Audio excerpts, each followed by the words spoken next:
সেখান থেকে নবীরে দান করছে, এদিকে আল্লাহ দরবারটা কমে গেছে গা, আল্লাহ খালি হয়ে গেছে গা, আল্লাহ ফকির হয়ে গেছে গা। আমার শানের সঠিক ব্যাখ্যা না কইরা অপব্যাখ্যা যারা করেছে তাদেরকে বলবো অনতি বিলম্বে ফতোয়া উদ্ধার করেন, অনতি বিলম্বে ফতোয়া উদ্ধার করেন। আর না হয় এরকম অপব্যাখ্যা করে পারস্পরিক মুসলমানদের মধ্যে যে এরকম বিরোধ এবং প্রতিহিংসা তৈরি করে দিয়েছেন এবং পারস্পরিক সংঘর্ষের দিকে ঠেলে দিয়েছেন, এটার দায়ী কিন্তু আপনারা হবেন, এটার দায়ী আপনারা হবেন। ইসলামের ব্যাখ্যাকে অপব্যাখ্যা করার অপরাধে এটি ধর্ম অবমাননার অপরাধ। এই জন্য সেই অপরাধের প্রয়োজনে আইনের ব্যবস্থা গ্রহণ করা হবে, ঠিক কিনা বলুন?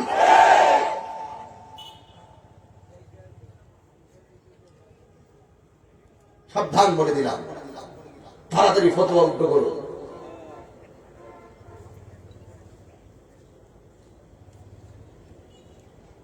কোরআন সুন্নাহর স্পষ্ট ব্যাখ্যা থাকার পরেও প্রতিহিংসা করে ওই ব্যাখ্যাকে অপব্যাখ্যায় রূপান্তরিত করে পারস্পরিক সংঘাত দিকে তারা ধাবিত করে দিচ্ছে, তাদের কাউকে ছাড় দেওয়া হবে না।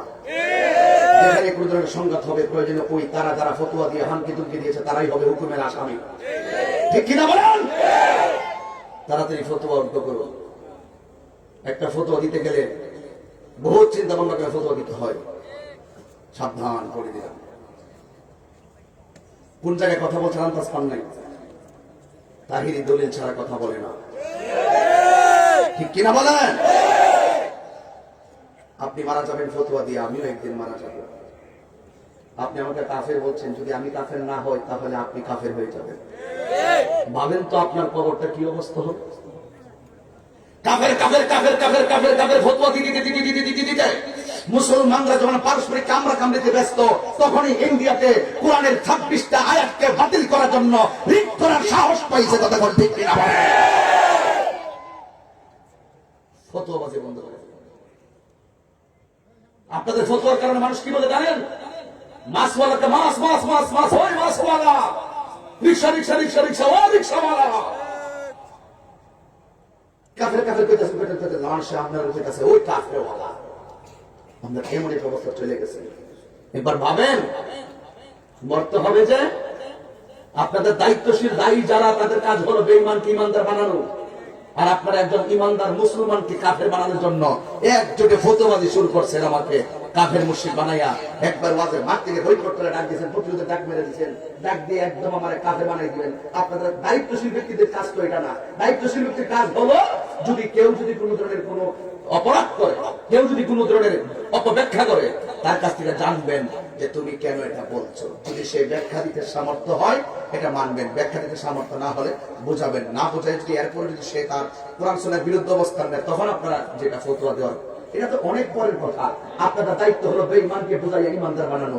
আর এখন দেখতেছি প্রতিহিংসা করিয়া ইমানদারকে মুসলমানকে, যেই তাহিরি 19 বছর ধরে কুফরের বিরুদ্ধে ওয়াজ করে, শিরকের বিরুদ্ধে ওয়াজ করে, সেই তাহিরিকে কুফরের দিকে ঠেলে দিচ্ছেন।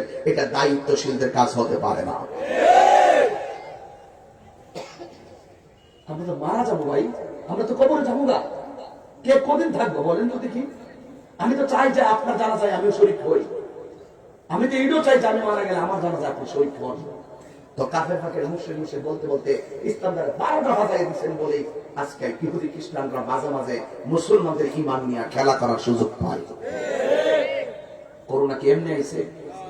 জোহারাল ফাসাদু মিনাল বাররি ওয়াল বাহরি বিমা কাসাবাত আইদিন নাস।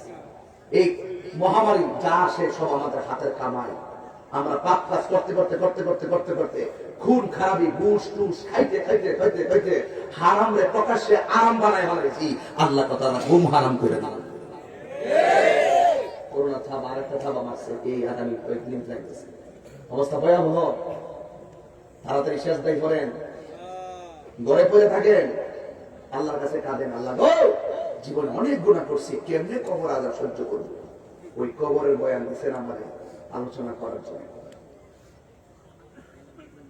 এমপি বলেন, মন্ত্রী বলেন, উপজেলার চেয়ারম্যান বলেন, ইউনিয়ন চেয়ারম্যান বলেন, মেম্বার বলেন, কেউ আপনার কবরে আপন হবে না। কেউ আপনার কবরে আপন হবে না।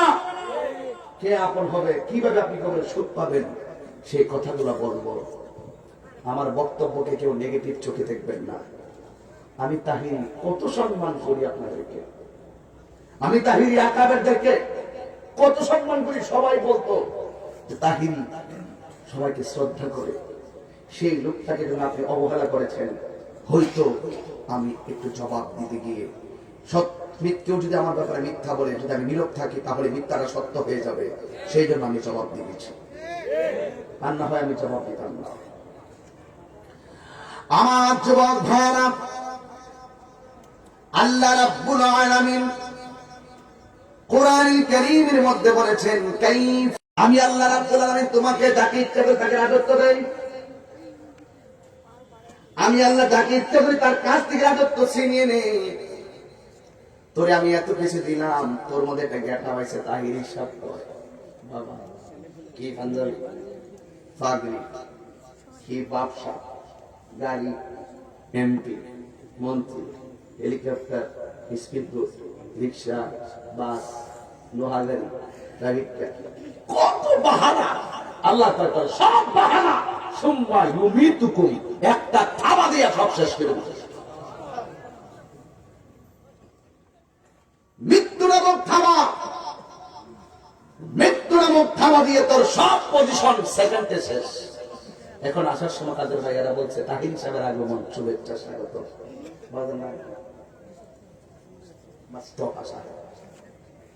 জীবন পাওয়া। আজকে মাহফিলে আসছি, কইছে তাহির সাহেবের আগমন, শুভেচ্ছা, স্বাগত। এই মুহূর্তে যদি আমি মারা যাই, আপনারা কইতেন না তাহির সাহেবের গাড়ি দেখো, বলবেন ফোন দে, একটা অ্যাম্বুলেন্সে লাশ বাড়ি গাড়িতে ফোন দে, লাশ বাড়িতে দিব, তাহির সাহেবের বাড়িতে দিবে, এই কথা বলবে না, লাশ বাড়িতে দিতে হবে। বাড়িতে দেওয়ার পর বলবে যে লাশটা রাখতাম কই, ছাড়ি দাও, ভিতরে ঢুকাইতো না, বাহিরে শোয়াই দিত। লাশের পানি গোসল, লাশের গোসলের পানি গরম করো, পানির মধ্যে লাশের ওই বড়ি পাতা দাও, লাশের কাপড় আনো, লাশের খাট আনো, লাশের জন্য মাইকিং করতে পাঠাও। কেউ আর কইতো না তাহিরি সাহেবের জন্য মাইকিং করতে পাঠাও, কেউ বলবে না আল্লাহ তাহিরি সাহেবের জন্য গোসলের পানি গরম করো। ঘরেও বলবে আমার লাশ, বাহিরে বলবে আমার লাশ, মসজিদের মাইকটা বলবে আমার লাশ। এতদিন আমি তাহিরি সাহেব, এখন আমারে কয় আমি লাশ। এতে আমার জীবনের শেষ পরিচয়। আমার লাশের খবর মাগো, আসবে একদিন জানি, কাঁদবে তুমি, ফেলবে শুধু দুই নয়নের পানি, দুই নয়নের পানি। নির্মম ইতিহাস, ও কদমতলের মা, ও নসরতপুরের মানুষ, পশ্চিম নসরতপুরের মানুষ, হাসিস না রে ভাই, দাঁত বাইর করিস না, সব একদিন শেষ। তাহিরি টাকা তাহিরি জায়গায়, বাড়ি আমার বাড়ির জায়গায়, সামনের মাহফিল গুলো করবো, আমার কোনো সাধ্য নাই যদি আমার আল্লাহ আমার নসিবে না রাখে। একদিন মাটির ভেতরে হবে ঘরে মনামা, কেন বান্ধ দালান ঘর। ফতুয়া দিয়ে দিব, কেন বলি দালান ঘর থাকবার লেগে, তাই দিলে খুশি দিন লিখে কাফের গেছে, পাগলের ফেরা পড়ছি।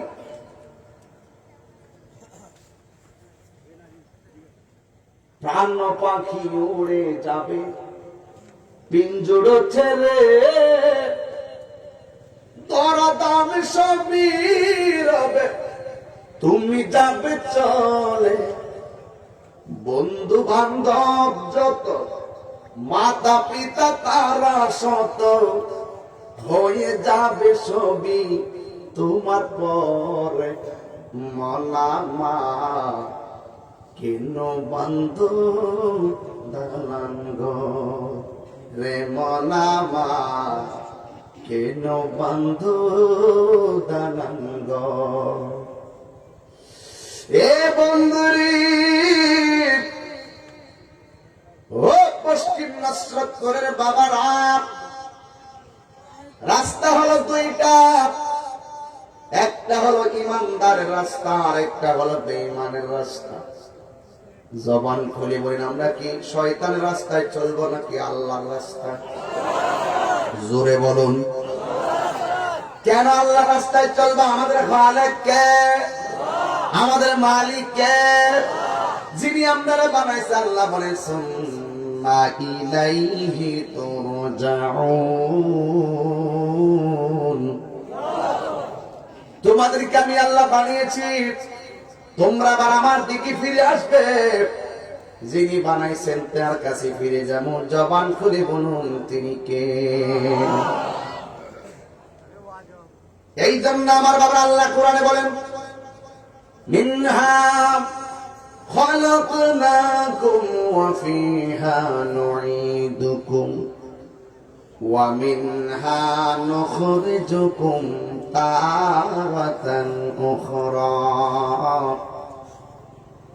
এই মাটিতেই তোমাকে সৃষ্টি করা হয়েছে সেই মাটিতেই তোমাকে দাফন করা হবে এই মাটি থেকে একদিন তোমাকে উলঙ্গ অবস্থায় একটা ময়দানে তোলা হবে ওই ময়দানের নাম হলো হাসরের ময়দান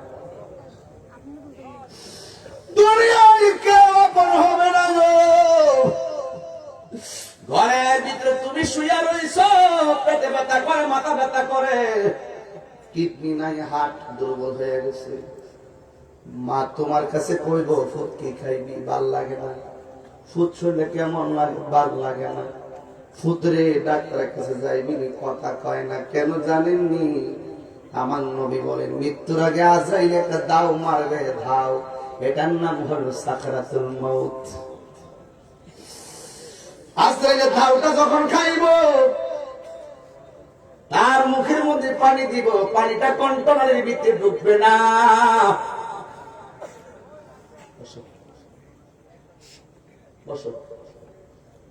ফেরেশতারা বলবে আল্লাহ এত চেষ্টা করলাম গলা দিয়ে পানিটা ভিতরে ঢুকাইতাম পানিটা দিতে পারলাম না আর এই যে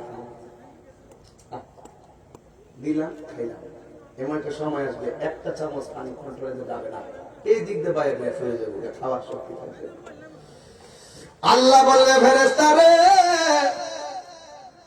হাজার চেষ্টা করলেও ভিতরে পানি যাবে না কারণ আমি আল্লাহ তার রিজিকের দরজায় তালা লাগাইয়া দিছি যতদিন আমি আল্লাহ তাকে রিজিক রেখেছি পানি পান করেছে খাবার খেয়েছে আমি আল্লাহ তালা মাইরা দিছি আর খেতে পারবে না জবান খুলে বলুন রিজিকের মালিক কে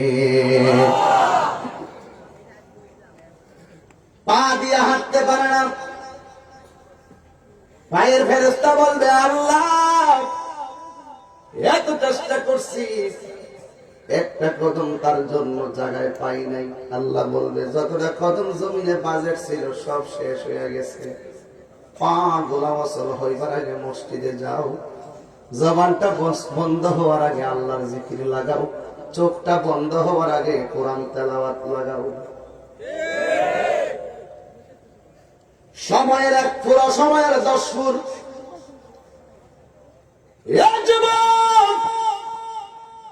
ও পশ্চিম নসরতপুরে বন্ধুগণ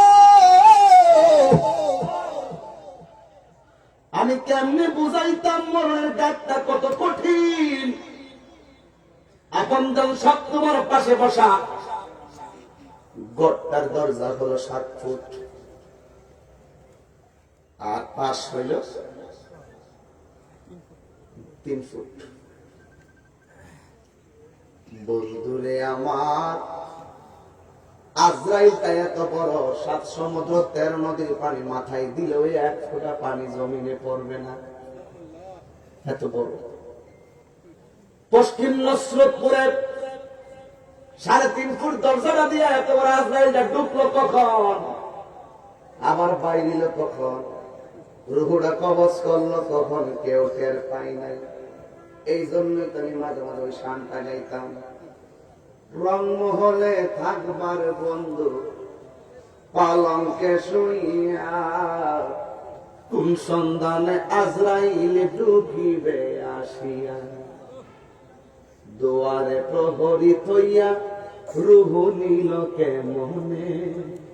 খবরটা শুনিও, ডানে আমার মা, বামে আমার মা, সামনে মা, পিছনে মা, কতগুলা মায়ের দল, খালার দল, সবাই সেখানে জমল। কিন্তু আজরাইলে কোন ফাঁকিদার গোড়া লইয়া গেছে, একটা মানুষ টের পাবে। সব বাদ দিয়া দেয়, কেমনে দরজা দিয়া ঢুকলো এত বড় আজরাইল। আমি যদি আমার বাবার কথা বলে আমার শরীরটা ঠেকটা উঠে। আমার বাবা যখন মারা যায়, আমার বাবা তখন অ্যাম্বুলেন্সের ভিতরে ছিল। অ্যাম্বুলেন্সের ড্রাইভারের গ্লাস লাগানো, প্যাসেঞ্জারের গ্লাস লাগানো, একটা ফোঁটা বাতাস ঢুকতে পারে না, গ্লাস লাগানো। কিন্তু আমার আম্মা কয়, তোর আব্বার মন শরীরটা মনে একটু ভালো লাগতেছে, দেখ নামাজ পড়তেছে, ওজিফা পড়তেছে,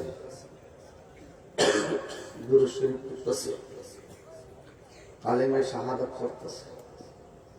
আম্মা মনে করছে একটু ঘুমাইছে আর কি।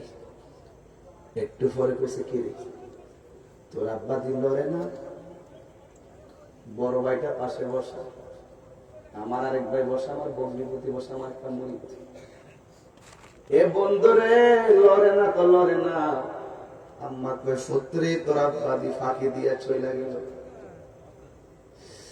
আমার প্রশ্ন হলো, যে অ্যাম্বুলেন্সের মধ্যে কোন দরজা নাই, জানালা নাই, সব লাগানো, গ্লাস লাগানো, এটার ভিতরে আজরাইলে কোন দিক দিয়ে ঢুকলো? বোঝা গেল রে, তুমি যেখানে ফালাইবা বাঁচার রাস্তা না।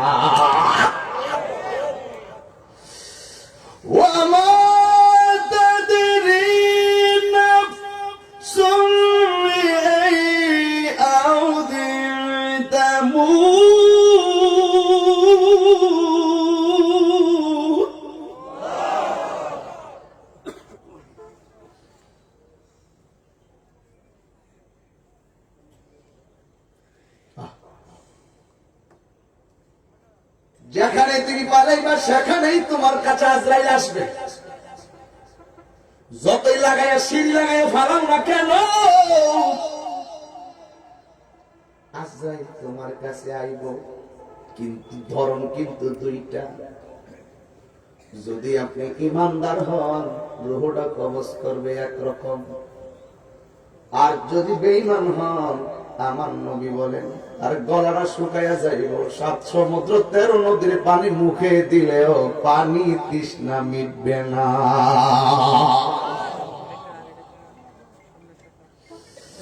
এই জন্য আব্বা নীরব থাকো, বেশি লম্বা করুন না, তবে কথাগুলো বলবো কাটায় কাটায়। ইমানদারের কাছে আজরাইল আইব, আজরাইল আইসা ইমানদারের মাথার কাছে বসবে। সুবহানাল্লাহ। বাজার মুস্তাফা সাহেব চিরুনি আছে না? চিরুনি দিয়ে মাথা আছে, আজরাইলের আঙ্গুল গুলা এইভাবে তার চুলের মধ্যে আজরাইল। সুবহানাল্লাহ। এইভাবে ইমানদারের চুলের মধ্যে আজরাইল আশ্রইব, আর কানের কাছে আজরাইল মুখটা লাগাইব, লাগাই কইব, আমি আইছি তোমার রুহটা নিবার লাগিয়া। সুবহানাল্লাহ। এখন দেখেন ইমানদার কি কয়, গায়ের জোরে কথা হবে না মরণের ঘাটে, বংশের জোরে কথা হবে না কবরের ভিতরে, ক্ষমতার দাপটে কথা চলবে না হাসরের ময়দানে। সবটা জায়গায় খেলা হবে ঈমান আর নেক আমলে। যুবক, এখনো সময় আছে গো। আজকে থেকে ওয়াদা করো, ওয়াদা ওয়াদা। কোন মাহফিল কিন্তু আমি এত ঠান্ডা কথা বলি না। আমার আব্বার কথা মনে হয়েছে ওয়াদার পরে। আর ওই যে ছোট্ট বাচ্চা জানাজানা করছি, কে কখন চলে যাব কেউ বলতে পারে না, ঠিক না বাবা? এই জন্য যুবক আমার, ইমানদারের মাথার কাছে আইসা আশ্রয় দিয়ে দিয়ে কইব, আল্লাহ আমার আমি তোমার রুহুটা এখন নিয়ে যাব, তুমি কি কও?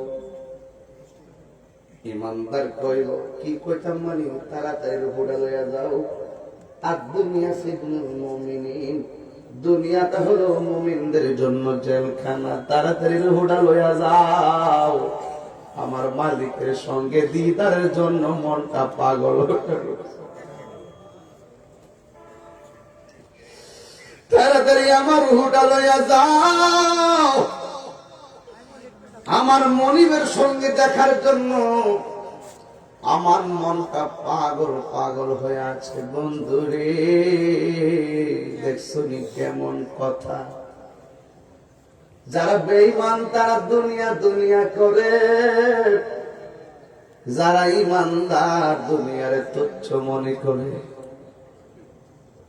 এই জন্যই তো বাবা আমি মনে করি দুনিয়া আমার কাছে তুচ্ছ, আমার নবীর মহব্বত আমার কাছে সর্বশ্রেষ্ঠ।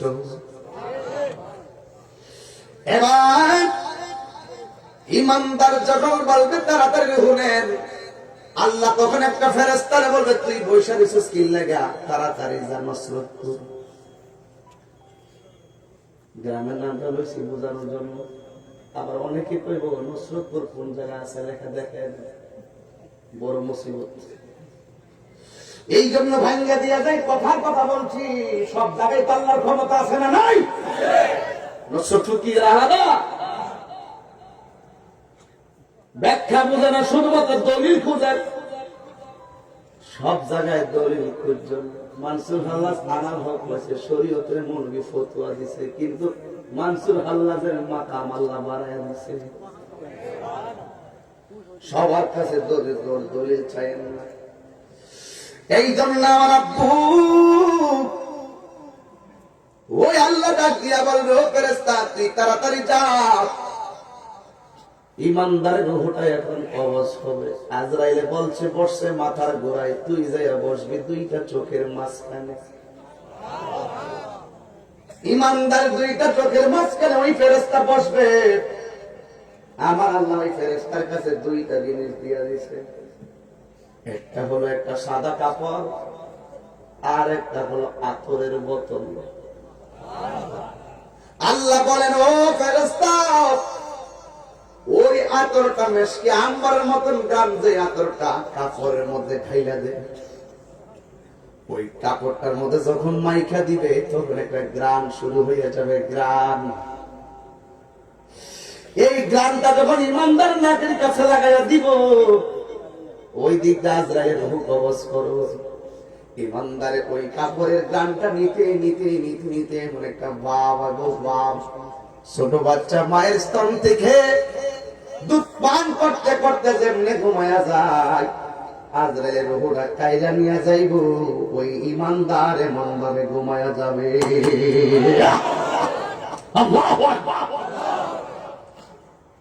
সুন্দর পৃথিবী ছেড়ে চলে যেতে চাই না মন,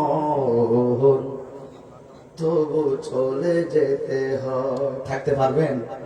এই বিল্ডিং ওয়ালা, এই টাইলস ওয়ালা, থাকতে পারবেন নি?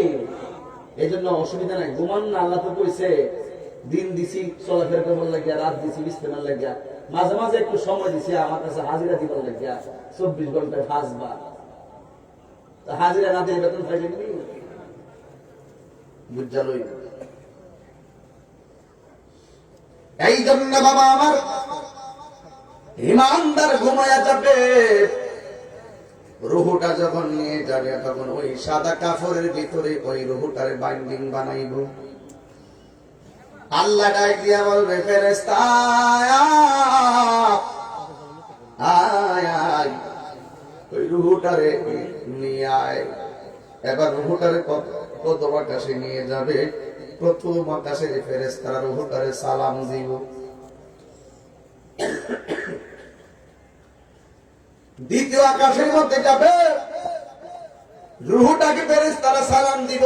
জবান খুলে কোন ইমানদারের দাব আছে না নাই?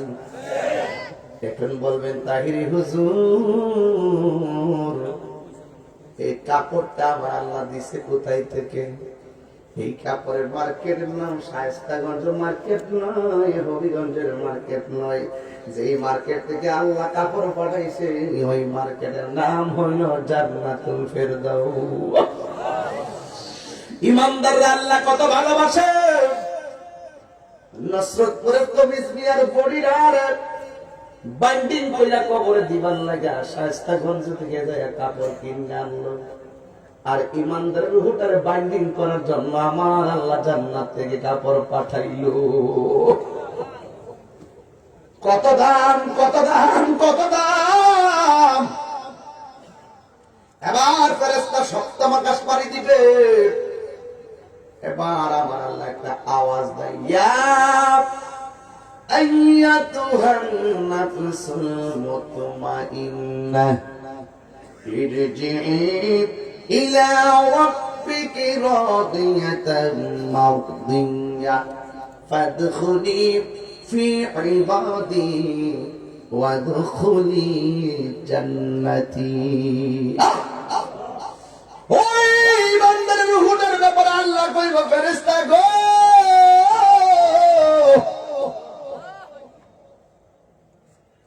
আল্লাহরে ডাক দিতে কষ্ট হয়, দেন না আল্লাহু আকবার। এই জবানটা ছেড়ে কোন না আল্লাহু আকবার। আমার আল্লাহ বলেন, ও ফেরেশতা, আমার পাগলের রূহটা রাখার জন্য আমি আল্লাহ একটা বাড়ি বানাইছি। ওই বাড়ির নাম হলো ইল্লিন।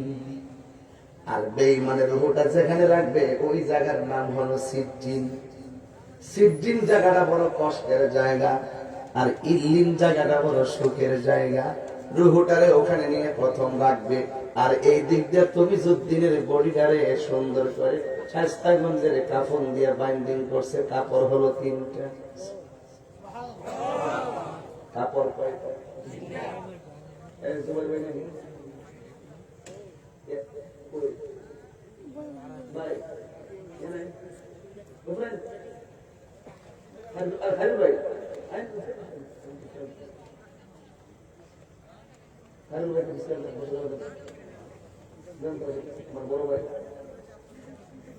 আমার বড় ভাই একটা ছেলে, তুমি একটা প্লাস্টিক ছেলে আমার সাথে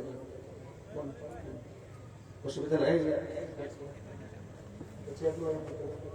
এটা একদম একটা ছেলে এখানে আমার পাশে দাও, আমার বাচ্চা আমার এই পাশে দাও। আমার বড় ভাই, আমি যে কাজ দিয়ে আমাদের সাথে পড়তাম তখন আমার সিনিয়র ভাই, ডাকতাম বড় ভাই, বড় ভাই পেয়ে। আর আমার আদর করতো ছোট ভাই পেয়ে। এখন আমার অনেক মহব্বত করে। এটা ভাই আমি না করে আমি কমুকি লেগে আদর্শ আপনাদের কাছ থেকে শিখছি। অনেক আদর করতেন, অনেক মহব্বত করতেন। এই আদর্শ ঠিক আছে, আলহামদুলিল্লাহ। আপনি কি বেজা হয়েছেন? মানলাম ইয়ারহাম সাগীরানা ওয়া লাম ইউআক্কির কাবীরানা ফালাইসা মিন্না। ভাই আমার অনেক স্নেহ করতেন। এই মায়াটা এখন আমার মনে আছে, আলহামদুলিল্লাহ। কষ্ট হতেছে আপনারা? আমি কি বেশি লম্বা করে ফেলতেছি নাকি? আমার একটু সময় দেন, দেখেন আমি আস্তে করে একটা সিলেবাস দিয়ে যাব যে কোন পথে চললে আমরা মরণটা এভাবে হবে। আগে একটু পুরস্কারের কথাই বলতেছি, বোঝার জন্য বলছি। এই দিক দিয়ে তো মিসমিয়ার বডিটারে কয়টা কাপড়? পুরুষের কাপড় কয়টা? মহিলার কাপড় জোরে কে আল্লাহু আকবার বলবেন। দাড়ির ব্যাপারে ষড়যন্ত্র হয়েছে কয়েকদিন আগে আরাম, যদিও ওনার চাকরিটা আবার ফিরিয়ে দিচ্ছে, কিন্তু জীবনে এই কামটা করেন না। দেখেন আংটিটা কেমন লাগতেছে? কালো আংটিটা কি খারাপ লাগে? ঘড়িটা খারাপ লাগে? পাঞ্জাবিটা? আমি মারা গেলে আংটিটা খুলে রেখে দিব, ঘড়িটা খুলে রেখে দিব, পাঞ্জাবিটা খুলে রেখে দিব, কিন্তু আমার দাড়ি রাখতে হবে। তখন তোমার মরণের কালে যদি দাড়িটা থাকে তৈরি না হয়ে যেতে, দাড়ি যদি না হই তাহে আলাদা এলাকা দিলে দাড়িটা রাখিয়ে দেন। বাবা ওই ছোট্ট বাচ্চারা দিয়ে ওয়াজটা শুরু করছি, এটা মাথাতে রেখে কেন শুরু করছি? যে মরার কোনো বয়স নাই, যে কোনো মুহূর্তে আসলে তোমার কাছে আসতে পারে। এই জন্য আমি ছোট বাচ্চা দিয়ে বয়ানটা শুরু করছি, বিবেকে খারাপ করার জন্য। বিবেক, তোমার বড় আদালত, প্রশ্ন করো কি বলতে চাচ্ছি আমি।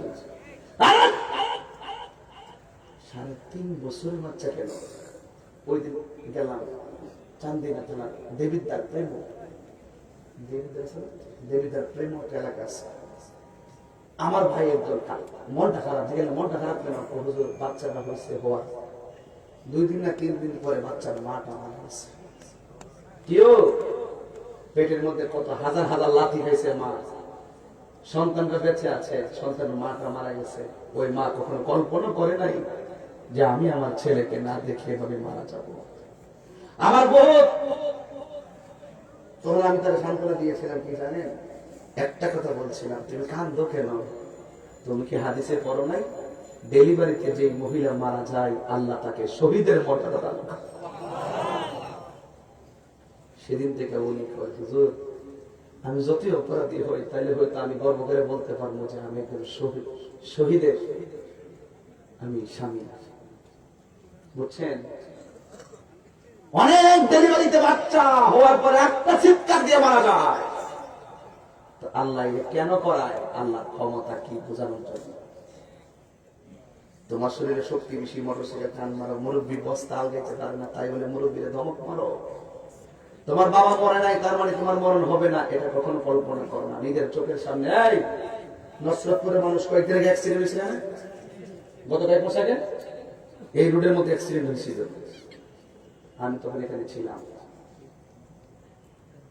কখন যে কত লাশ যে আমি রাস্তায় দেখি ভাই, ইয়াং বয়সের পোলাপান হুট করে ট্রাকে নিচে ধরে মারা গেছে। এই জন্য মরণ যেহেতু কখন আসে বলতে পারবো না, ওই মরণটা যেন পবিত্র অবস্থায় হয়, ওই মরণটা যেন নামাজ অবস্থায় হয়, ওই মরণটা যেন ঈমান অবস্থা হয়।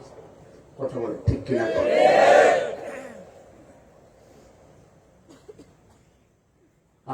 অনেক কঠিন তো, মরণ অনেক কঠিন। করোনার সময় দেখছিলাম কেমন কঠিন। মুখে মাস্ক দিয়া লাগাইছে, অক্সিজেন লাগাইছে, এটা কি শ্বাস টানতেছে, কি যে অবস্থা চাইতেছে, চাইতে ভরে মারতেছে। সন্তানের সামনে মার করোনা, সন্তান মায়ের কাছে যায় না, সন্তানের করোনা বাবা সন্তানের কাছে আসে না। তুমি কি খেয়াল করো নাই? এই সন্তান লাশটাকে গোসল দেওয়ার জন্য কেউ পাশে দাঁড়ায় নাই। তুমি কি খেয়াল করো নাই? ওই লাশটাকে কবরে রাখার জন্য কেউ তার পাশে যায় নাই। তুমি কি খেয়াল করো নাই? আল্লাহর ধরা কত শক্ত, কত শক্ত। একটা করোনার থাবা দেখা যায় না, এর চাইতে আরো বড় মহামারী হইতে আমাদের জন্য অপেক্ষা করতেছে। মানুষ আজকে দেখো ক্ষমতাধর রাষ্ট্রগুলো সব স্তব্ধ। আমার বাংলাদেশকে আল্লাহ বাঁচাই রাখছে। আমরা যে গণবসতি এলাকা, করোনা ঢুকলে এক রাতে 1000 লোক মারা যাইত, প্রতি গ্রামে গ্রামে লোক মারা যাইত। আল্লাহ আমরা বাঁচাই রাখছে বলি কি এখন বাহাদুরি করবেন? তাড়াতাড়ি সেজদায় পড়ো, আল্লাহর সঙ্গে কানেকশন লাগাও। আল্লাহকে আমরা সবাই মিলে বলি, আল্লাহ আমাদের অপরাধের কারণে তুমি বেজার হইও না, আমরা তওবা করলাম, আর গুনাহ করব না। হাত তুলে আল্লাহকে ডাক দিয়ে বল, আল্লাহ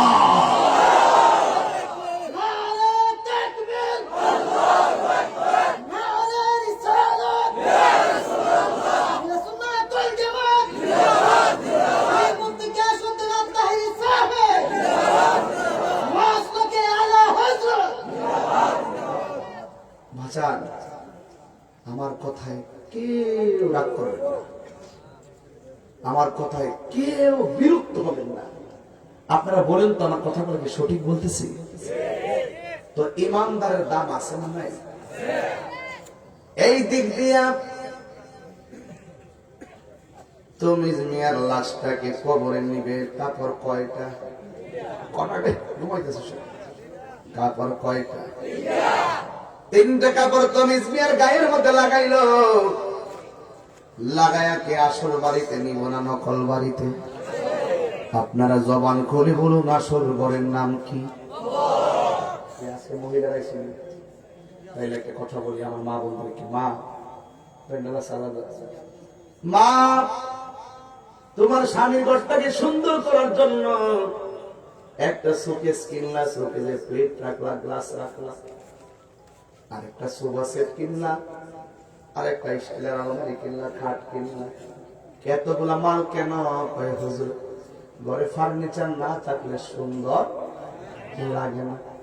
নকল ঘরটা তো ফার্নিচার দিয়া ভরছো সুন্দরের জন্য, আসল ঘরটারে তুমি কি দিয়া সাজাইবা? দুনিয়ার মালামাল দিয়া টাইলস দিয়া কবর ফাটকা কইরা ঢুকাইয়া দিলে শান্তি হবে না। আসল ঘরটারে তোমার সাজাইতে হবে ঈমান আর নেক আমল দ্বারা। ঠিক কি না বলেন? এই জন্য যুবক ভাইরা আমার, ওই কবরের মধ্যে যখন লাশটা নামাইব, ঈমানদারের লাশটা নামানোর পরে তখন বাঁশগুলা দিব। জীবনে কবর কারে গেছেন না আপনারা? কেমন যা লাগে রে ভাই।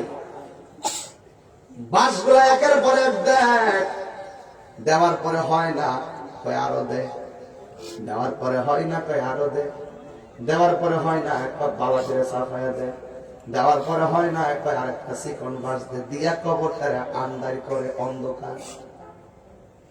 এরপরে হয় না, এরপরে হয় না গো, এরপর আরেকটা চাটি দিয়ে দে, চাটি, এরপর হয় না, উপরে ইচ্ছে মতো মাটি দে, মাটি দিয়া এরপর হয় না, আর একটা কাগজ দে, দিয়া দুই কোনা দিয়া পাথর দিয়া আর মাটি দিয়া ডাকনা দিয়া দে। ইমানদারকে যখন দিয়া চলে আসবে, আমার নবী বলেন, আমার নবী বলেন, ইমানদার কবরে যখন নামবে, আমার আল্লাহ বলবেন, ও ফেরেশতারা, যা যা আমার ইমানদারের ঘরে নামাইছে, আমার ইমানদারের পরীক্ষা হবে, পরীক্ষা, আমার ইমানদারের পরীক্ষা হবে। স্বয়ং আল্লাহ যার পক্ষে কথা বলতেছে, ওই মানুষটা নষ্টপুর হইতে পারে, এই মানুষটার দাম কম না বেশি? আল্লাহ বলবে, ও ফেরেশতা, রূহটা নিয়ে ভিতরে দিয়া দে, আমার ইমানদারের ইন্টারভিউ হবে, পরীক্ষা হবে। যেই মাত্র ইমানদারের ভিতরে রূহটা দিব, ওই মুহূর্তে ইমানদার কবরে সজাগ হয়ে যাইব।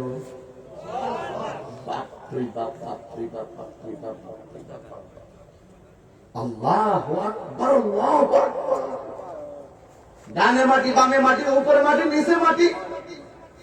এই মানুষটা দুনিয়ায় এত মানুষ নিয়ে চললো, হঠাৎ করে এমন একটা ঘরে গেছে, রুহুটা পাওয়ার পরে জেতা হয়ে গেছে। এবার দেখেন তো ওই সময়টা তার কাছে কেমন লাগে। কিন্তু যখন সে সজাগ হবে, তখন সে আর বোঝার বাকি নাই, আমি পরম দিদারে এসেছি। আমার নবী বলেন, ইমানদার কবর নামানোর পরে ইমানদারে কানের মধ্যে আমার আল্লাহ এমন একটা পাওয়ার দিবে, মাটির উপরে আপন জনরা যে হাঁটতে হাঁটতে বিদায় হয়ে যাইতেছে, ইমানদার কবরের ভিতরে থেকে তাদের পায়ের আওয়াজ শুনতে পাবে।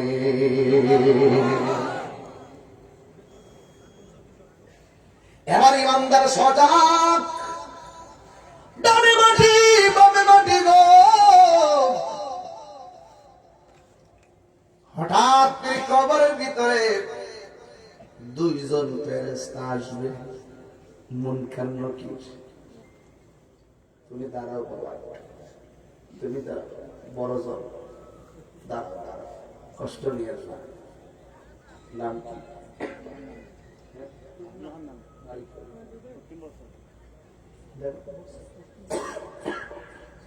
বর্ষর মানুষ গত শুক্রবারে, আগের শুক্রবারে কি দিয়ে ভাত খাইছে মনে নাই। স্বাস্থ্য মন্ত্রী ইসলামী স্বাস্থ্য কাতারকে দেখা হয়েছে, মনে আছে? মনে নাই।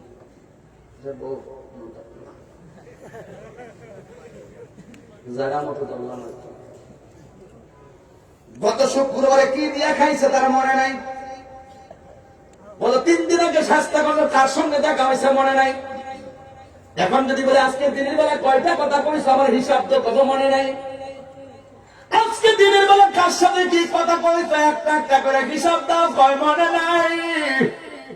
আল্লাহ কয়, কিরামান কাতিবিনা ইয়ালামুনা মা তাফআলুন।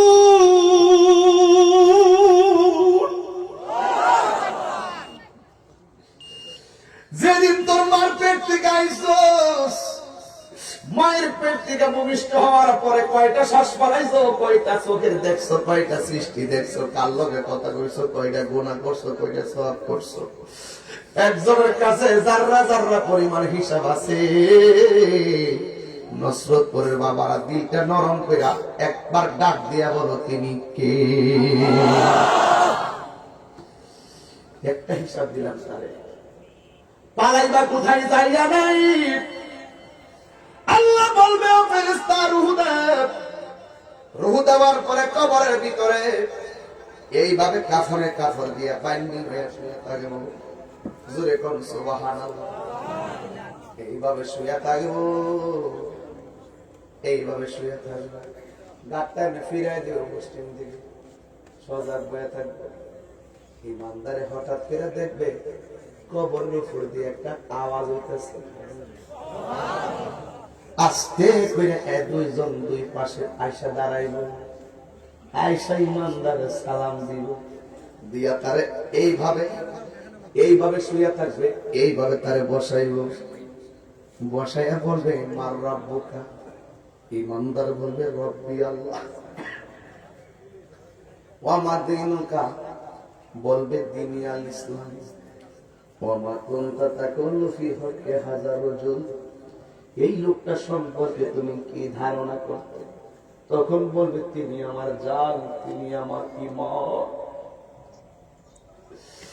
তিনটা প্রশ্নের উত্তর তো সুন্দর করে দিব। আল্লাহ বলবে ফেরেশতারে, আমার পাগল পরীক্ষায় পাস করছে, আমার প্রেমিকটা তিনটা কাপড় লই আইছে, এই ফাতলা কাপড় দিয়ে কেমনে থাকবো? জান্নাতের ভিতরে যা যাই, আমার পাগলের জন্য সুন্দর একটা বিছানা না, আমার পাগলের জন্য গালিচা বানায় দে।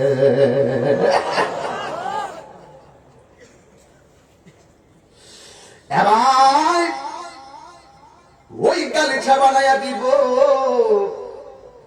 বানায় দেওয়ার পরে গালিচাই সে শুয়া যাবে। সুবহানাল্লাহ। এইভাবে শুয়া যাবে। যারে মাটিও খায় না, জমেও সই না গো, প্রেমিক যে জনা।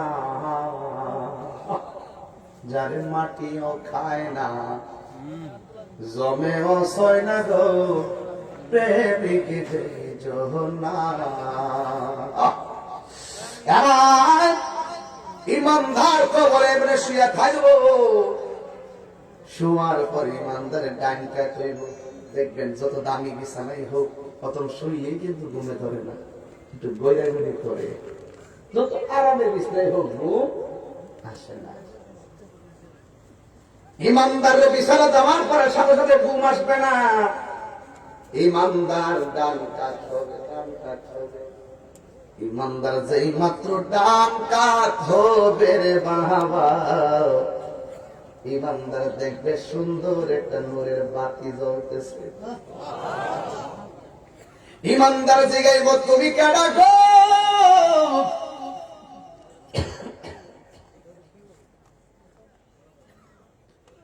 তুমি কে? আমার ডানে মাটি, বামে মাটি, উপরে মাটি, নিচে মাটি, পায়ের গোড়ায় মাটি, মাথার গোড়ায় মাটি, একটা আলো বাতাস কবরে ঢুকতে পারে না। তুমি কেডা গো কবরে আলো দিতেছ? ওই আলো ডাক দিয়া বলবে আমার চিনো না, আমি চাঁদের আলো না, সূর্যের আলো না, দিনের আলো না, দুনিয়ার কোনো আলো না, আমি হইলাম তোমার দুনিয়ার সকল নেক আমল।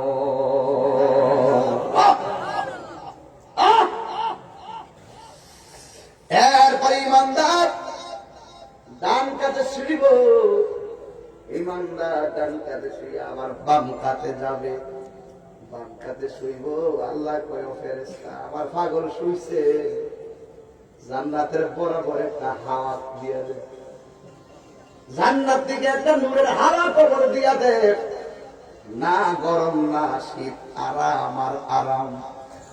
وبشر الذين آمنوا وعملوا الصالحات أن لهم جنات تجري من تحتها الأنهار এই মুমিনদের জন্য শুভ সংবাদ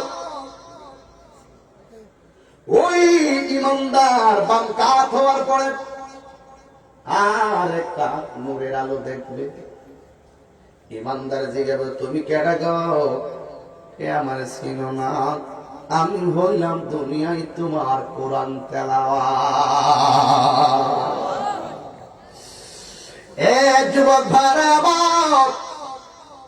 ইমানদার কবর নূরে আলোকিত হয়ে গেল জান্নাতি বিছানা চলে আসলো জান্নাতি হাওয়া ইমানদারের কবরে চলে আসলো এখন ইমানদার ওই বিছানার মধ্যে ইমানদার ঘুমায়া যাবে এখন বললেন তাহিরি হুজুর ইমানদার কতক্ষণ পর্যন্ত ঘুমাবে হাদিস শরীফে প্রমাণ হলো ইসরাফিল সিংহা ফু দেওয়ার আগ পর্যন্ত ইমানদার ঘুমায়া থাকবে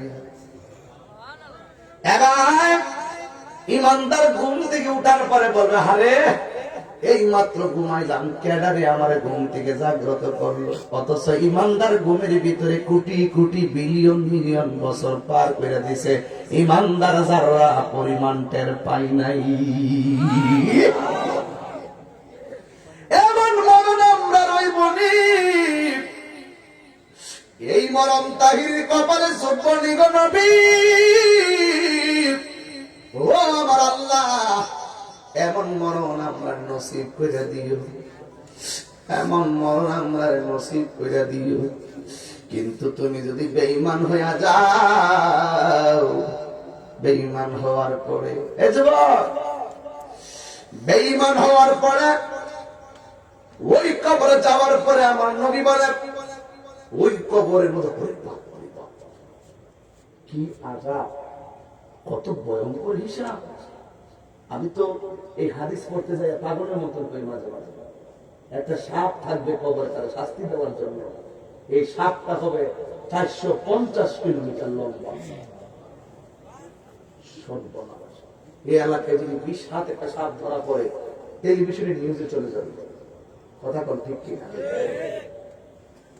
450 কিলোমিটার লম্বা সাপের দাঁতগুলো 70 গজ চোখগুলো আগুনের থেকে 70 গুণ লাল মাথায় থাকবে মহিলাদের চুলের মতন চুলের গুছা গায়ে থাকবে এমন দুর্গন্ধ এই দুর্গন্ধ যদি পৃথিবীর কারো নাকে 1 সেকেন্ডের জন্য লাগতো ওই মানুষটার দুর্গন্ধে মারা যাইত বেঈমানকে শাস্তি দেওয়ার জন্য এমন সাপ আল্লাহ দিল কবর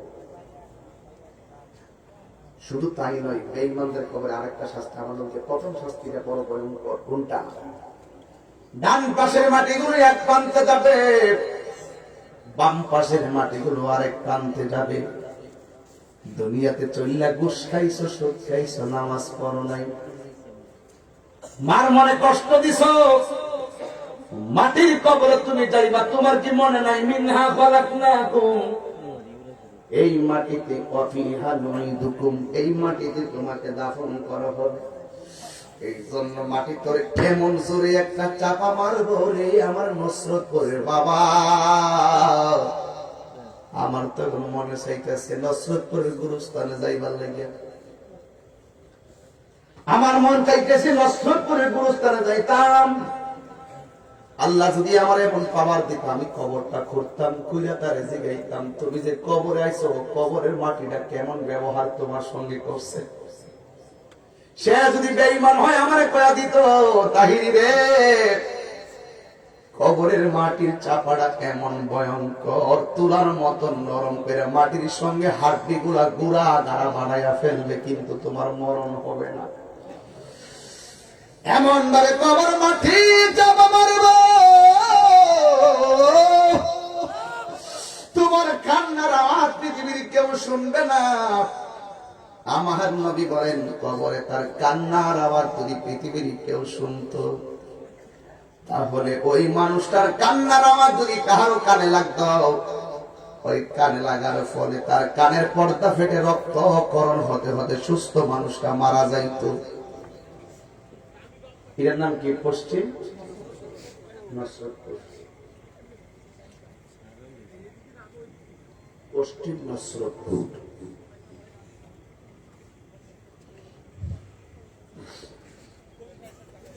আমি যদি রেল লাইনের গোড়া দিয়া একটা বিপদ হইয়া চিৎকার মারি, আপনারা যদি কেউ শোনেন আমার বাসাতে যেতেন না, কথার কথা যেতেন না। আমার একটা মনে আছে, গত কয়েক মাস আগে আমার মুড়িদের আব্বা মারা গেছিল। ওই লাশের জানাজাটা আমি নিজে পড়াইছিলাম।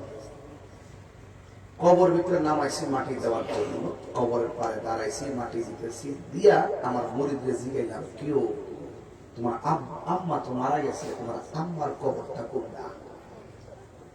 হুজুর, এটা হলো আমার আম্মার কবর আর এটা হলো আমার আব্বার কবর। আমি হিসাব করে দেখলাম 1 হাত দুইটা কবর দূরত্ব। শোয়াই দিলাম, আইসা বসছি গাড়ি ধরে, একটা চিন্তা করলাম, সারা জীবন যার লগে সংসার করল,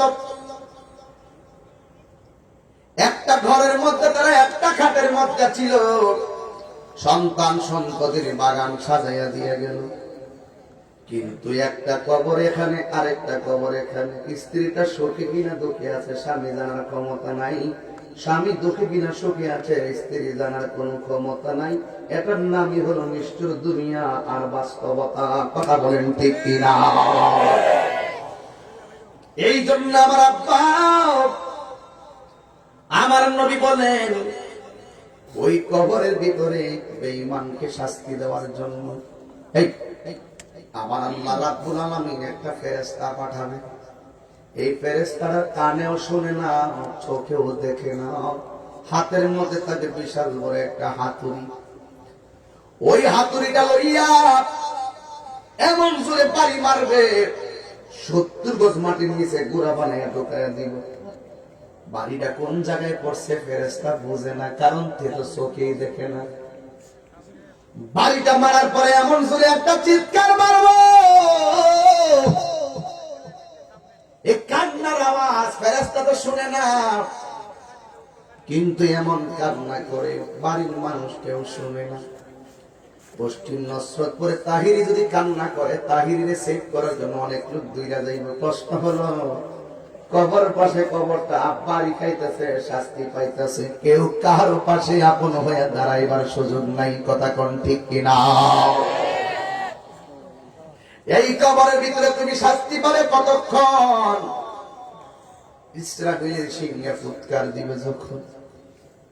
তার মানে রাস্তা পাইলাম দুইটা, সুখে থাকলে তুমি ঘুমায়া থাকবা, বেঈমান হলে তুমি কষ্ট পাইবা। আজকে নসরতপুরের মানুষ যাচাই করো, বাছাই করো, সিদ্ধান্ত গ্রহণ করো, আমরা কি কবরে সুখ চাই না দুঃখ চাই?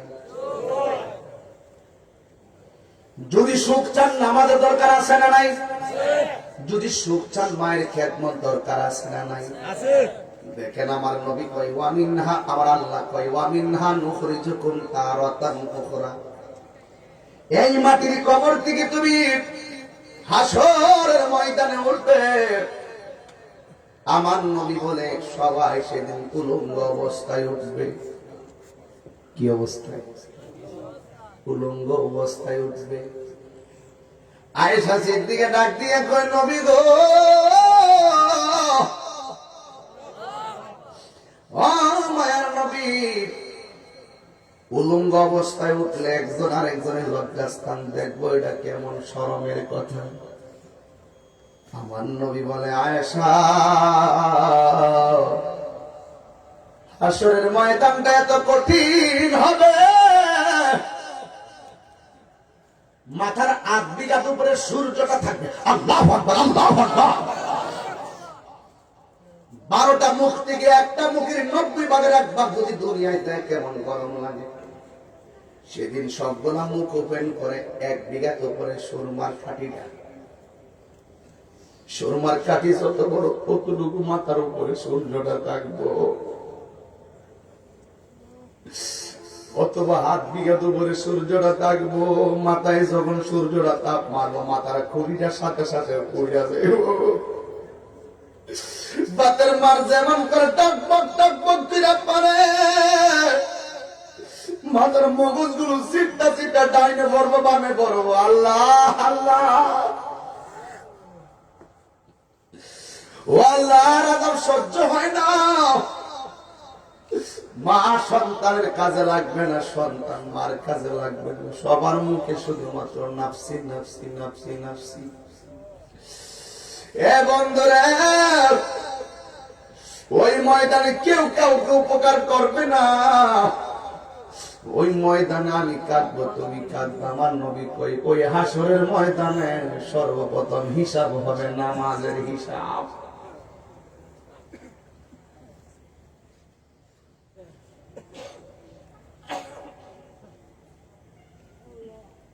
এখন যদি বলি কয়জন লোক এশার নামাজ পড়ছেন, কয়জন লোক মাগরিব পড়ছেন, ফেল করবেন 90%।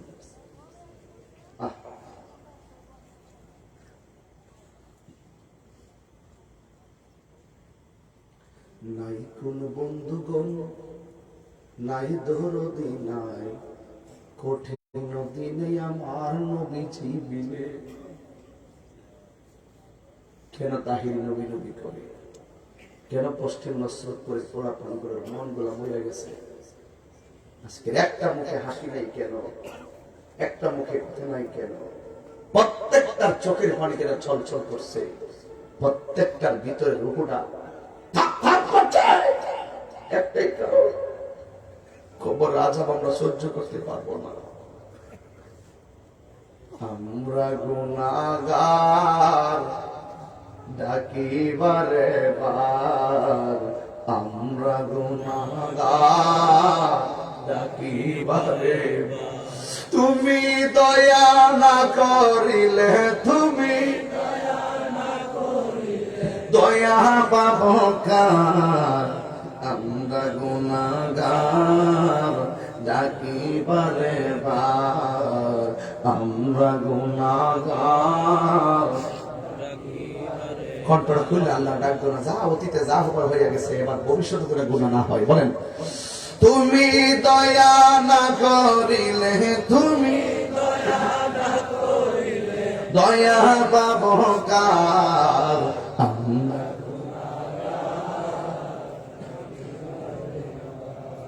আব্বা আম্মা যারো শুইছে অন্ধকার কবরে, মাফ করো আল্লাহ নূর নবীর খাতিরে। আব্বা আম্মা যারো শুইছে অন্ধকার কবরে, মাফ করো আল্লাহ নূর নবীর খাতিরে। তুমি দয়া না করিলে, তুমি দয়া পাবো কার? আমরা গুনাহগার ডাকি বারে বার, আমরা গুনাহগার ডাকি বারে। দাদা দাদি যারো শুইল অন্ধকার কবরে, মাফ করো আল্লাহর রহমান নাম খাতিরে। দাদা দাদি শুইল যারো, নানা নানি শুইল যারো অন্ধকার কবরে, মাফ করো আল্লাহ গাফফার নাম খাতিরে। তুমি দয়া না করিলে, তুমি দয়া পাবো কার? আমরা গুনাহগার ডাকি বারে বার, আমরা গুনাহগার ডাকি বারে। দিন নরম করে দাদা দাদির চেহারা খেয়াল করো, মা বাবার চেহারা খেয়াল করো, নানা নানির চেহারা খেয়াল করো। আমরা গুনাহগার ডাকি বারে বার, আমরা গুনাহগার ডাকি বারে বার। তুমি দয়া না করিলে, তুমি দয়া পাবো কার? আমরা গুনাহগার ডাকি বারে বার, আমরা গুনাহগার বারে বার। মাওলাজি তোমার রহিম নামটি থাকিতে গো থাকিতে আমি পাপী ডুইবা যাইতাম। আল্লাহু আকবার, আল্লাহু আকবার। কেউ গিরা পানিতে সাঁতার কাটবো, কেউ হাঁটু পানিতে সাঁতার কাটবো। যার গুনাহ যেমন তার ঘামের পানি হাসর মাঠে গুজরবে তেমন, কারণ আমার আল্লাহ হাসর মাঠটা নিচে দা মাথা বানাইব তামা দিয়া। সূর্যের তাপটা লাগলে বুঝেন তো তামাটা কেমন গরম হইল। নিজের ঘামে নিজেরা সাঁতার কাটবো, যার গুনাহ যেমন তার পানি তেমন। এবার ওই সাগরের মধ্যে সাঁতার কাটবো। বন্ধুরে আমার, এই যুবক মায়েরা আমার শরীর কথাটা বুঝে নেন। এবার সবার মুখের মধ্যে শুধুমাত্র একটা স্লোগান, নাফসি নাফসি নাফসি নাফসি বলে কাঁদবো। যত নবী আছে সবার মুখের মধ্যে শুধু নাফসি নাফসি, যত নবী আছে সবার মুখের মধ্যে শুধু নাফসি নাফসি। আমরা শেষ পর্যন্ত ঈসা নবীর কাছে যাবো, যাইয়া কমু ঈসা নবী গো আপনি আমরা একটু সুপারিশ করেন। ঈসা কইব আমি পারতাম না, তবে একটা রাস্তা দেখাইতাম বাড়ি। ওই যে একটা সিংহাসন দেখা যায়, ওই সিংহাসনের নাম হলো মাকামে মাহমুদ। ওই জায়গার মধ্যে তোমরা চইলা যাও, সব উম্মতের একটা দৌড় মারবে, ওই মিম্বারের কাছে যাবে। যাইয়া দেখবে সেই ময়দানে 1,24,000 পয়গম্বর নাফসি নাফসি বলে কাঁদতেছেন। আমরা সবাই যাইয়া সেই জায়গায় দেখবো একটা পয়গম্বর সেজদা মাইরা নিজের জন্য কান্দে না, নাফসি নাফসি বলে কান্দে না, আওলাদের জন্য কান্দে না। ওই নবী সেখানে সেজদা দিয়া উম্মতের জন্য কাঁদতেছেন। সেই নবী হলো তোমার আমার জান ইমান রাহমাতুল লিল আলামিন। এই আওয়াজে মানি না, জবান খুলে কোন আল্লাহু আকবার।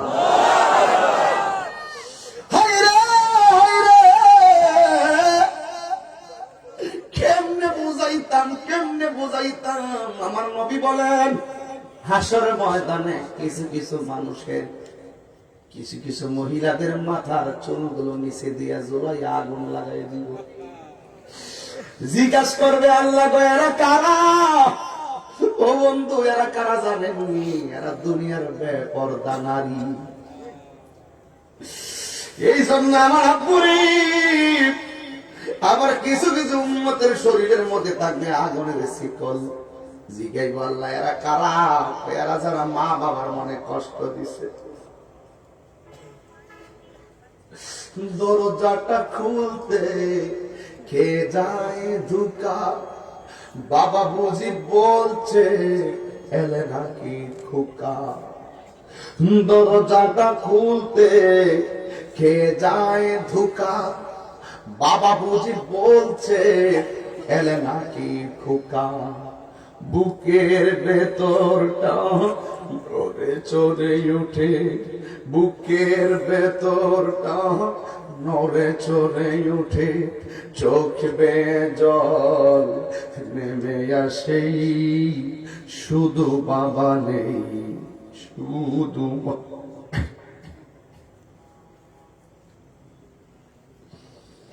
জানি ফিরে পাবো না হারানো তিথি, বাবা শুধু তাহিরির প্রেমে বাঁধা স্মৃতি। জানি ফিরে পাবো না হারানো তিথি, বাবা শুধু তাহিরির প্রেমে বাঁধা স্মৃতি। বুকের ভেতরটা নড়ে চড়ে উঠে, চোখ বেয়ে জল নেমে আসে, শুধু মানে শুধু মানে এই শুধু বাবা নে, শুধু বাবা নে। এই তোলা কান্দস কান, অনেক মুরব্বী চোখের পানি ফেলায় কান্দে। আব্বা আব্বা আম্মা বুঝে মারা গেছে না, অনেক বছর হচ্ছে, বাপ মার ঘরটা ঠিকই আছে, বাপ মা নাই, বাড়িওয়ালা নাই রে বাড়ি, নাই রে দুনিয়াতে।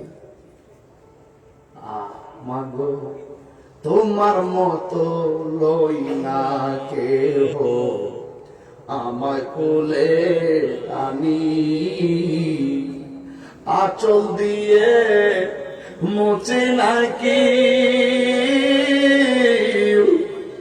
আঁচল দিয়ে মুছে নাকি, আমার চোখের পানি, হায়রে মা জননী আমার, হায়রে মা জননী।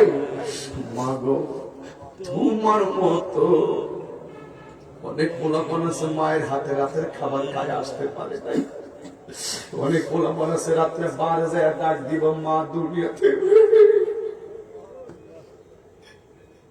অনেক পোলাপন বাড়িতে যাইবো আম্মা নাই কারে ডাক দিব। অনেকে বাড়িতে যাই আব্বারে দেখতে পারবো না, বাবা কবরে।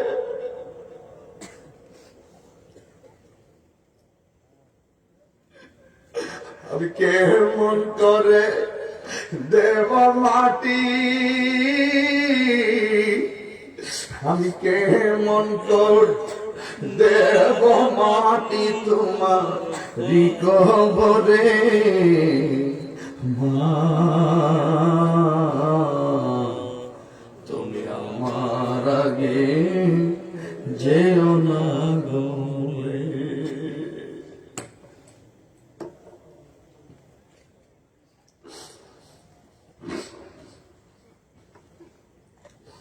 ওই বাপটা যার নাই তার মতন পাগল আর কেউ না। যুবক তোর মুখের হাসি গেল কই? 1.5 ঘন্টা পার হয়ে গেছে, একটা পোলাপান দিয়ে হাসি দিলি না। বুঝছি আমরা গুনাহ করতে করতে বড় আসামি হয়ে গেছি। হে বন্ধুরে, নবীর কাছে আমরা যা কম, নবী তুমি আমরা সুপারিশ করো। নবী আমার মাথা মোবারক তুলবে না, নবী আমার মাথা মোবারক তুলবে না।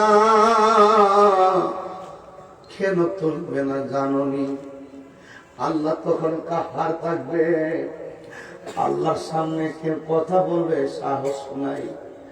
নবী আমার পয়দা থাকতে মনে মনে পায় জিন্দিকে বর পয়দা থাকলো, আল্লাহ যতক্ষণ আমার ডাক দিবে না আমি উঠতাম না। উম্মতে ডাকে নবী উঠে না। উম্মতকে নবী গো দুনিয়াতে যায় উম্মতের জন্য কাঁদছো। পাথরের আঘাত খাইয়া খাইয়া উম্মতের জন্য কাঁদছো। রওজা মুবারকে পড়ে থাকা উম্মতের জন্য কাঁদছো। এখনো তুমি উম্মতের জন্য কান্দো। ও নবী তোমার উম্মত দিয়ে তোমার পাশে নবী গো, তুমি কেন মাথা মোবারক তুলো না? এবার আমার নবী আল্লাহর হুকুমের আশায় থেকে পড়ে থাকবে। নবী যখন উম্মতের ডাক শুনলেও নবী উঠে না। আল্লাহ রহমতের দরিয়ায় একটা বন্ধ নবীর প্রেমের জোশ মারছে। আল্লাহ ডাক দিয়া ইয়া মুহাম্মদ ইরফা রাসাকা ওয়াসালতু তাওয়াশফা'তু শাফা। ও বন্ধু আপনার মাথা মুবারক তুলেন। আমি আল্লাহ জানি কে নেককার, আমি আল্লাহ জানি কেডা বদকার, আমি আল্লাহ জানি কে জান্নাতি, আমি আল্লাহ জানি কে জাহান্নামী, আমি আল্লাহ জানি কার ওজন কত হবে। এরপর টানাইছি মিজান, প্রমাণ করব তুমি বন্ধু নবীর কত শান। এ বন্ধু মাথা মুবারক তুলেন। ওয়াসালতুকা, আপনি আমার কাছে চান আমি আপনাকে দিব। ওয়াশফা'তু শাফা, আপনি আমার কাছে সুপারিশ করুন, আমি আল্লাহ আপনার সুপারিশ কবুল করব। এই জন্য আমার বন্ধু নবী হাসরের ময়দানে সুপারিশ করার ক্ষমতা আছে না নাই? নবীর সুপারিশ আমরা চাই কি চাই না? নবী বলেন আমার কিছু পাগল আছে, আমার আল্লাহ আছে অনেক মহব্বত করে। আমার কিছু পাগল আছে আল্লাহর সঙ্গে শরীক করে না। আমার কিছু পাগল আছে আমার বড় মহব্বত করে, কিন্তু নামাজ পড়ার সময় পড়ছে কিন্তু পড়ার মতো পড়ে নাই। রোজা রাখার সময় রাখছে কিন্তু রাখার মতো রাখে নাই। হজ করার সময় করছে করার মতো করে নাই। কিন্তু এদের অন্তরে আমার ভালোবাসাটা অনেক ভয়ঙ্কর ছিল। আমার বিরুদ্ধে কথা বললে তারা ফসে উঠতো, আল্লাহর বিরুদ্ধে কে কথা বললে তারা দাঁড়িয়ে যেত। আল্লাহর সঙ্গে কাউকে শরীক করে নাই, কিন্তু নামাজ ছাড়ার পরে তারা কবিরা গুনাহগার হয়ে যাবে। কিন্তু তাদের অন্তরে থাকবে আমি নবীর প্রতি অগাধ ভালোবাসা, আল্লাহর প্রতি অগাধ ভালোবাসা। আমলের ত্রুটির কারণে এরা যদি কবিরা গুনাহগার হয়ে যায়, আমার নবী কয় শাফাআতি মিন আহলিল কাবাইর মিন উম্মতি, আমার উম্মতের মধ্যে যারা কবিরা গুনাহ যদি কইরা ফেলায় আমি রাহমাতুল লিল আলামিন তাদেরকে টেনে টেনে জান্নাতে নিয়ে যাব। আওয়াজ গুনা জোরে কোন সুবহানাল্লাহ। রহমতে আলম নূরে মুজাসসাম, রহমতে আলম সাহাবীরা আতর বানাই ইয়া রাসূলুল্লাহ ইয়া হাবিবাল্লাহ। এই বাবা, মাঝখানে খুঁটিগুলোতে লাইট নাই, এই জন্য প্যান্ডেলটা অন্ধকার লাগতেছে। কিন্তু আমি দেখতেছি এইভাবে প্যান্ডেলটা হইলে আর বেশি ভালোই হয়। প্রত্যেকটা মানুষ আধার করে মুরাকাবার মতন ওয়াজ শুনতেছে। কথা কোন ঠিক না বেটি? একটু মহব্বতের সাথে, একটু মহব্বতের সাথে আমার সাথে পড়েন, তুমি জীবন তুমি মরণ। সবচেয়ে খুশি হবো যদি মোবাইলের ফ্ল্যাশ লাইটটি জ্বালাই দেন, সবার হাতের মোবাইলের লাইটটি জ্বালাই দেন, ছোট মোবাইল হোক আর বড় মোবাইল হোক, লাইটটি জ্বালাই দেন, যেন আমি শেষ বেলার প্রেমটা নিয়ে আপনাদেরকে নবীর শাফাত যেন আমরা পাইতে পারি। একটু মেহেরবানি করে জ্বালাই দেন, দেখবেন আরো সুন্দর মহব্বত লাগবে।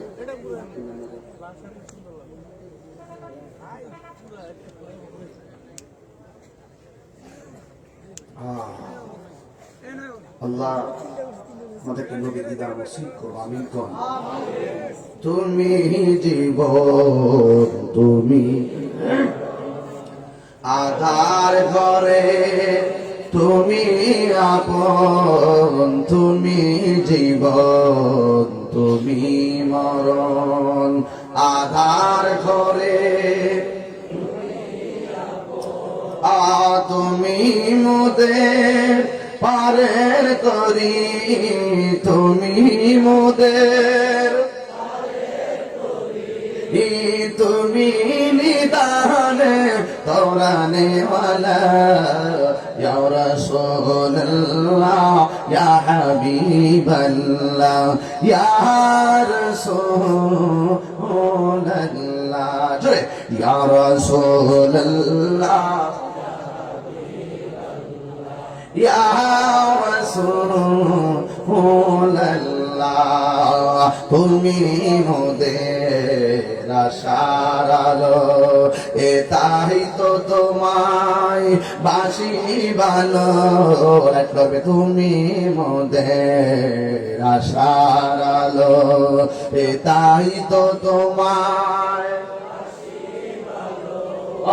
হৃদয় নামের ফুলদানিতে, হৃদয় নামের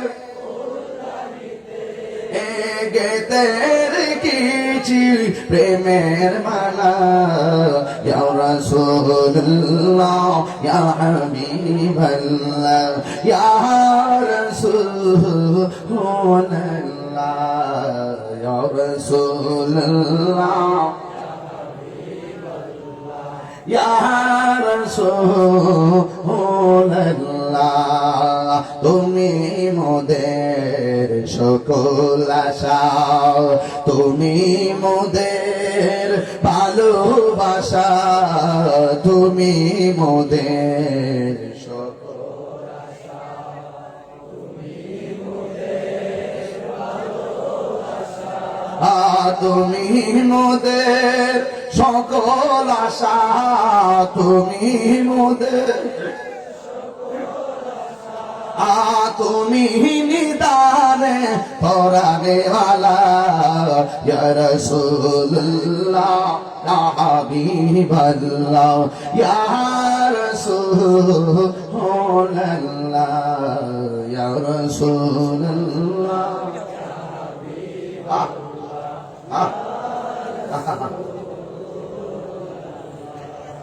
মারহাবা বলে সত্যি করে বলুন, আমার নবীর সুপারিশ আমরা চাই কি চাই? কবরে আমার নবীর শরীরে থাকার ক্ষমতা আছে না নাই? নবী হাসরের মাঠে সুপারিশ করবে, তাতে কি কোনো সন্দেহ আছে? নবীজিকে শাফাআত করার ক্ষমতা দিবেন কে? আল্লাহ যদি দেয়, আমাদের অ্যালার্জির কোনো প্রয়োজন আছে ভাই? আমরা গুনাহগার, আমরা অপরাধী, আমরা নবী ছাড়া কোনো উপায়। ওই নবীর মহব্বতে কিছু নগদ টাকা দিবেন। এখন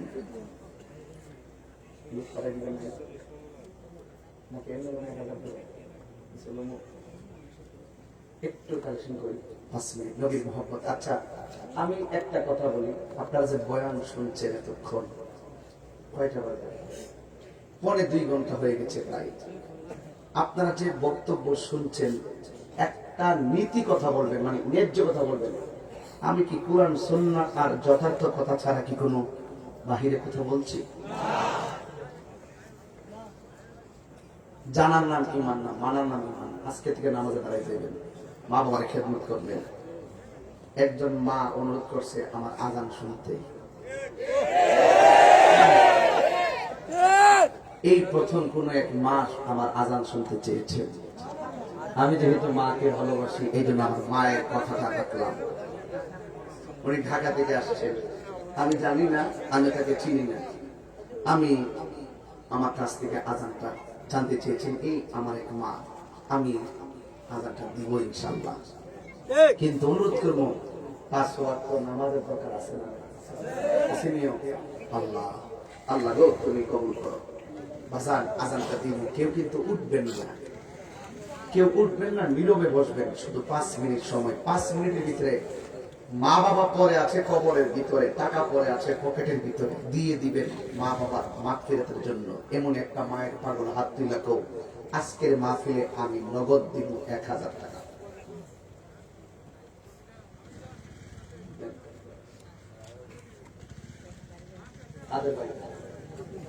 আব্দুল কাদের শেখ আসাদ, আব্দুল কাদের আসাদ ভাই দিলেন 1000 টাকা। মারহাবা কর, আল্লাহ কবুল করুন, আমিন কর। মনে কি এবার মাইকে দিছে? এবার মাইক বাবার যার আগে সব দিচ্ছেন না, আল্লাহ আপনি কবুল করেন। সামনে দিবেন, সামনে দিবেন ইনশাআল্লাহ। সামনের মাইকটাও ভাই দিবেন ইনশাআল্লাহ। হ্যাঁ ইনশাআল্লাহ হয়ে গেছে। এবার বাকি তো নগদ না? আচ্ছা নগদ দিতে চলবো, বাকি লাগবে আর কেউ দিবেননি 1000 টাকা? কেউ? মোস্তফা ভাই দিলেন 1000। মাশাআল্লাহ, আমাদের মোস্তফা সাহেব নগদ দিলেন। আপনার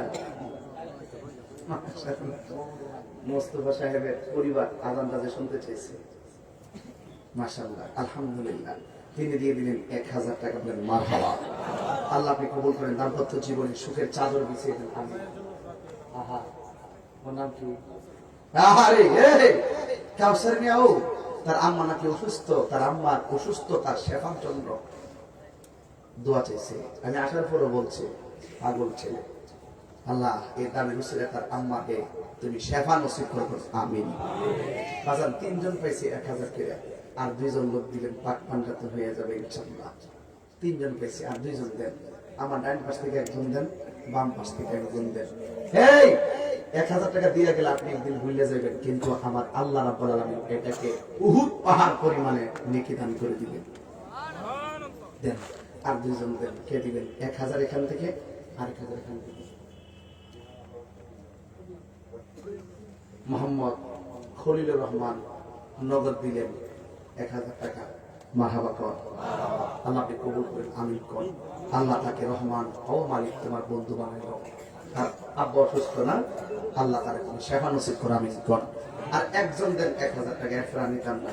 কে দিবেন? আরেকজন, আরেকজন দেন। আর একজন দিবেন 1000, সেই লোকটাকে ইমাম হুসাইনের মহব্বতে, ইমাম হুসাইনের মহব্বতে 1000 কে দিবেন? হাত তুলে আসো, আর লাগবে না। মাহফিল কমিটি কিছু ছেলে আছে, কমিটির স্বেচ্ছাসেবক। আচ্ছা, আপনারা কারা কারা খুশি একটু হাত তুলে বিসমিল্লাহ ক্রিয়া পকেটে হাত।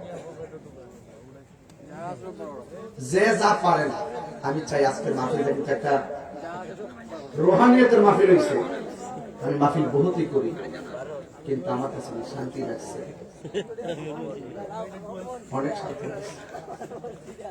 অনেকে কান্নার বন্যা বসে গেছে। আল্লাহ আপনি কবুল করেন, আমিন করেন। মোস্তফা হুসাইন দিলেন 1000 টাকা। মারহাবা দেন, পকেটে টাকা নিয়ে রেডি করেন, আমি আজানটা দিই। আজানের সাথে সাথে আপনি টাকা দিয়ে দেন। দেন। হ্যালো হ্যালো, বাহিরে মাইক সারি করুন। হ্যালো হ্যালো হ্যালো, আল্লাহু আকবার, আল্লাহু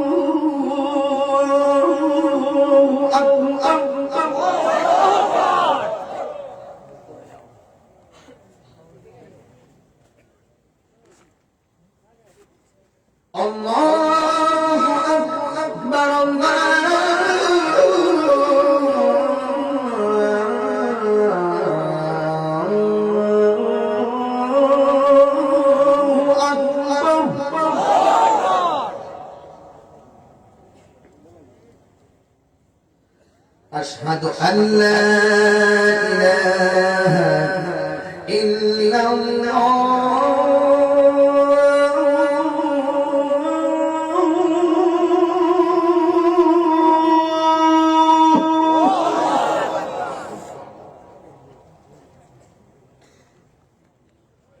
আশহাদু আল্লা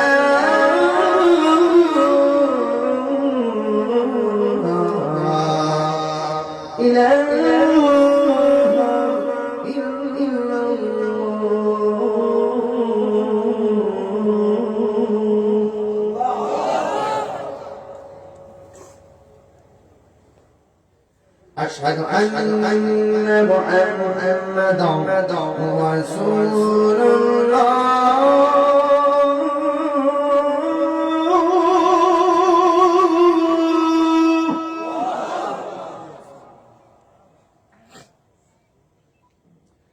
أشهد أن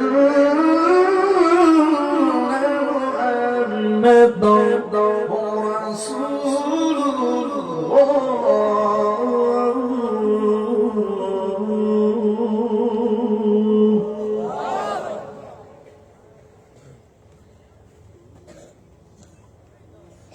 حي على الصلاة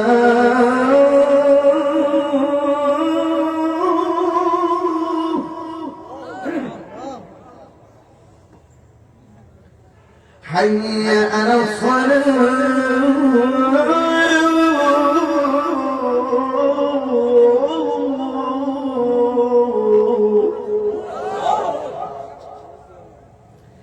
حي على الفلاح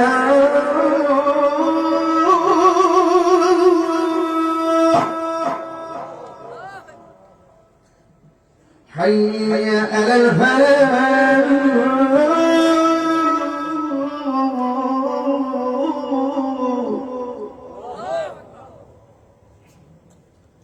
الله أكبر الله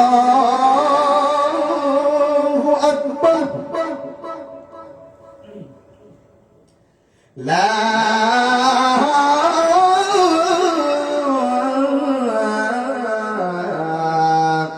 إله إلا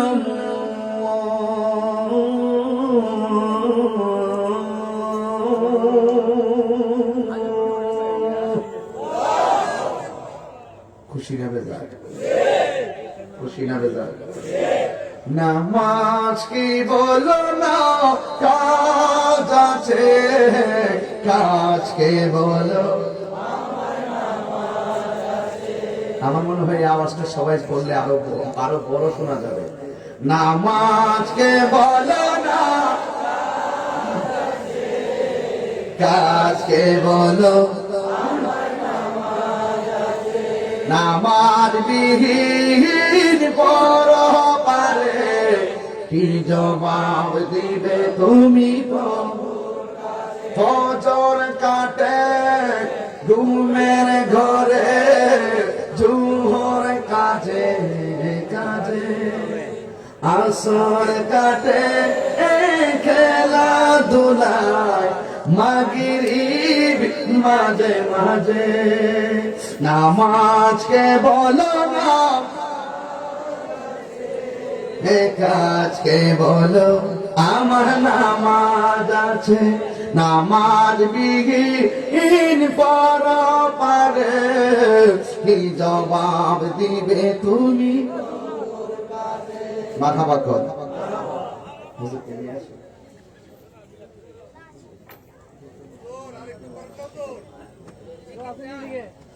গতবার নাকি বলছিলেন আপনারা অনেকে মাইক ইয়া দিবেন প্যান্ডেল দিবেন বিভিন্ন টাকা পয়সা নিয়ত করছিলেন আপনারা অনেকে দেন নাই যারা দেন নাই তারা মহা ভুল করেছেন কারণ যারা ওয়াদা করে ওয়াদা খেলাফ যারা করে এরা মুনাফিক ঠিক কিনা বলেন মুনাফিকদের ধ্বংস অনিবার্য কথা বলেন ঠিক কিনা এই জন্য এবার আমি বাকিতে কালেকশন করলাম না না দিলে কইলে কি থাকবে কথা ঠিক নিয়ম আল্লাহ আমাদের সবাই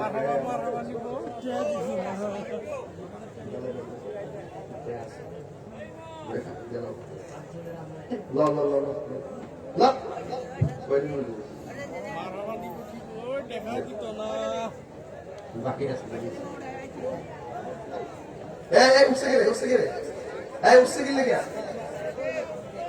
আসেন দাঁড়ায় নবীর সালামটা দিন।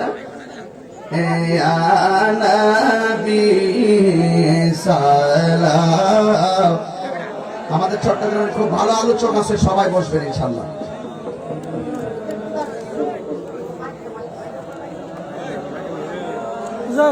খুলেন